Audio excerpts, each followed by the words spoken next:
अब खबर बंगाल से है। गृह मंत्री अमित शाह ने बंगाल चुनाव से पहले ममता बनर्जी के खिलाफ मोर्चा खोल दिया है। आज प्रेस कॉन्फ्रेंस में गृह मंत्री ने हिंदुत्व, घुसपैठ और बंगाल की बदहाली जैसे मुद्दों को लेकर ममता बनर्जी पर जमकर निशाना साधा है। साथ में ये बंगाल का चुनाव किस मुद्दे पर लड़ा जाएगा ये भी साफ कर दिया गया है। पूरी खबर देखिए इस रिपोर्ट में। अब मरहम लगाने का प्रयास हो रहा है, मैं सुबह से देख रहा हूं, मगर अब मरहम लगाने से कुछ नहीं होता है। हृदय पर, बंगाल की हिंदुओं के हृदय पर घाव इतना गहरा बैठ गया है कि कोई मरहम काम नहीं आएगा। अब आपका जाने का समय तय होगा। बंगाल में तेज हुई धार्मिक सियासत पर गृह मंत्री अमित शाह का ये दो टूक जवाब ममता बनर्जी की सत्ता को सीधे चुनौती देने वाला है। जहां एक तरफ टीएमसी से ही निलंबित विधायक हुमायूं कबीर की तरफ से मुर्शिदाबाद में रखी गई बाबरी मस्जिद की नींव पर सारी सियासत टिकी रही, वहीं अब ममता बनर्जी मंदिर मार्ग पर चल पड़ी है और गृह मंत्री अमित शाह का ये बयान ममता बनर्जी के इसी मार्ग पर आया है। दरअसल बंगाल चुनाव से पहले ममता बनर्जी ने 263 करोड़ रुपए के दुर्गा आंगन का शिलान्यास किया है। बात सिर्फ यहीं तक सीमित नहीं है। ममता बनर्जी ने महाकाल मंदिर की आधारशिला भी जनवरी में रखने का ऐलान किया है। पर सवाल ये है कि आखिर चुनाव के समय ही ममता को मंदिर की याद क्यों आई है। दरअसल ममता बनर्जी की नजर उत्तर बंगाल के वोट बैंक पर है। भगवान शिव उत्तर बंगाल के पहाड़ी समुदाय, गोरखा, आदिवासियों के आराध्य हैं। महाकाल मंदिर के जरिए ममता की नजर इन समुदायों के वोट बैंक पर है, क्योंकि बंगाल में हिंदू आबादी करीब 70.54% है और इनमें से टीएमसी को 2024 के लोकसभा और 2021 के विधानसभा चुनाव में करीब 15 से 20% ही हिंदू वोट मिला है। ममता बनर्जी पहले ही दीघा में 30,000 वर्ग मीटर में फैले भगवान जगन्नाथ के भव्य मंदिर का लोकार्पण कर चुकी हैं। अब महाकाल मंदिर की आधारशिला की बात और दुर्गा आंगन का शिलान्यास ये बता रहा है कि ममता बनर्जी 2026 की तैयारी में अब हिंदू वोटर्स को साधने की फिराक में है। लेकिन मंगलवार को जब गृह मंत्री अमित शाह ने प्रेस कॉन्फ्रेंस की तो ममता बनर्जी पर बंगाल की बदहाली के लिए जमकर बरसे। पूरा देश ऐसी आशा करता था कि यहाँ से कम्युनिस्ट जाने के बाद हिंसा और प्रतिशोध की राजनीति समाप्त हो, मगर हुआ उल्टा। इन्होंने तो कम्युनिस्टों को भी अच्छा कहना। मित्रों, अब तक 300 से अधिक भारतीय जनता पार्टी के कार्यकर्ता मारे गए। 21 के चुनाव के बाद लगभग 3000 कार्यकर्ता विस्थापित बनकर आज भी अपने गांव में नहीं हैं। उनको दबाव बनाया जाता है कि आप तृणमूल का झंडा उठाओ तभी गांवों को रहने देंगे। क्या ये स्वस्थ लोकतंत्र की निशानी है? कोई व्यक्ति अपने किसी राजनीतिक दल में काम करना है, वो स्वतंत्र रूप से तय नहीं कर पाएगा। वो ममता जी मुख्यमंत्री की चैम्बर से तय करेगी क्या? ममता जी, जितना भी प्रताड़ना करना हो करो, बंगाल की जनता अब तय कर बैठी। उन्होंने भाजपा के कार्यकर्ताओं हर तरह से प्रताड़ित किया, यहां तक कि महिलाओं पर बलात्कार भी किए गए। मैं अपना रिपोर्ट नहीं दे रहा हूं, नेशनल ह्यूमन राइट कमीशन का रिपोर्ट है। इसका भी जवाब ममता जी को देना पड़ेगा। बंगाल चुनाव से पहले गृह मंत्री अमित शाह की यह हुंकार आम नहीं है।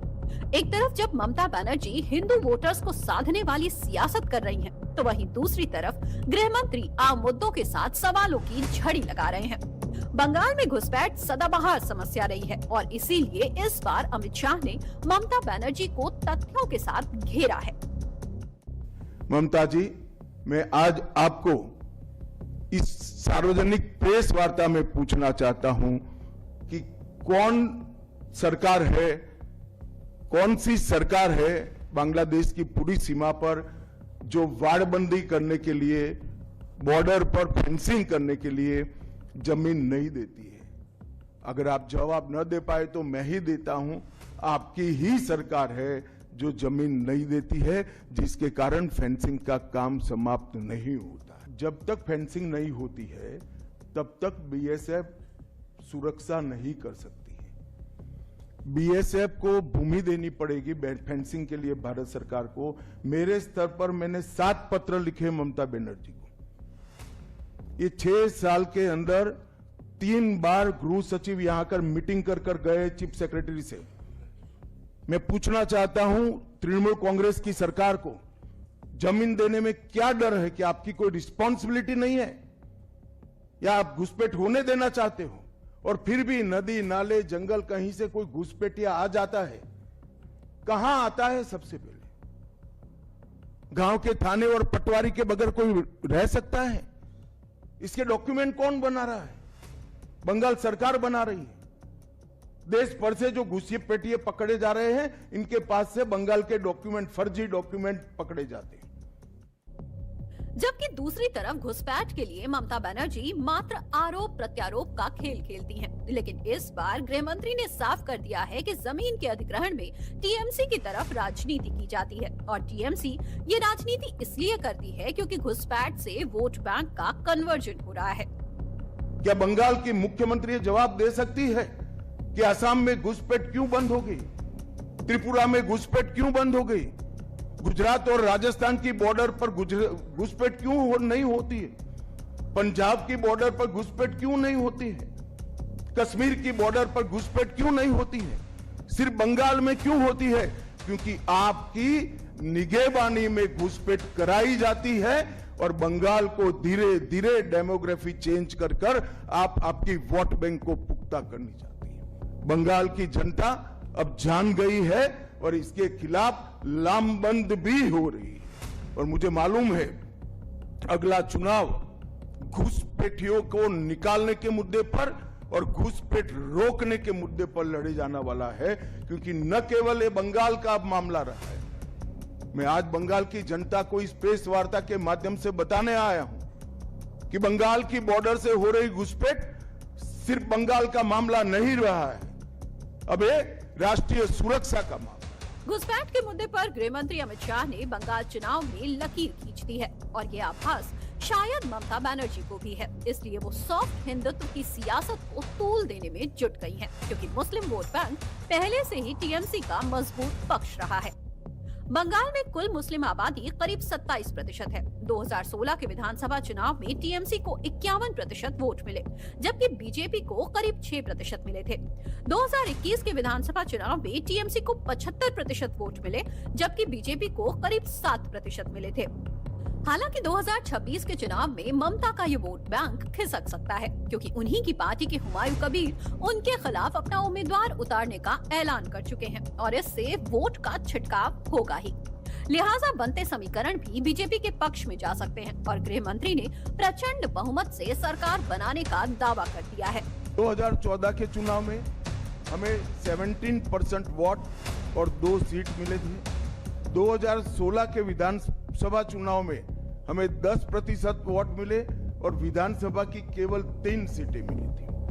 फिर 14 से 19 के बाद 19 के लोकसभा चुनाव में हमें 41% वोट मिले और 18 सीटें मिली, और 21 के विधानसभा चुनाव में हमें 38 वोट मिले और 77 सीटें। 24 के चुनाव में भी हमने 39% वोट प्राप्त किया, 12 सीटें प्राप्त की और सरकार बनी है। मुझे पूरा भरोसा है कि 2026 में बंगाल में 2/3 बहुमत के साथ भारतीय जनता पार्टी की सरकार बनेगी।